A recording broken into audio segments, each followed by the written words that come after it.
Good morning everyone! Ako muli ang inyong Agent Sala, ang inyong kapitbahay dito sa Lancaster, New City, Cavite. At ngayon ay samahan nyo kami maglakad-lakad. Ginagawa namin, ito yung pinaka-routine namin every morning. Kaso medyo mainit na.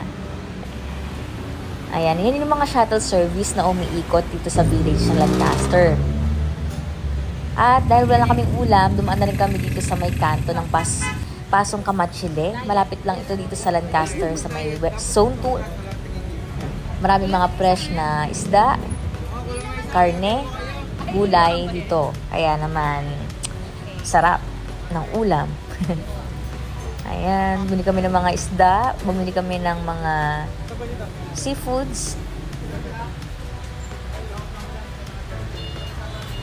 Yan, sa mga nag-a-ask, ano yung pinakamalapit na palengke dito sa Lancaster. Paglabas mo lang po ng Zone 2, ng Pascap, ay ito na po. Marami na po kayong mabibilhan. And affordable din siya. Halos same lang naman sa mga palengke talaga na malaking palengke ng Gente. At ayan, uwi na kami. At dahil napagod na kami, hindi na kami maglalakad mamaya. Ito meron ding mga buko dito. Ayan, dahil nga napagod na kami at medyo mainit na, nag-e-bike na lang kami.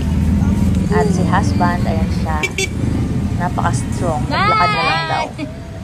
Exercise. Ayan, thank you for watching. Abangan nyo pa ang aming mga next vlog. Bye-bye!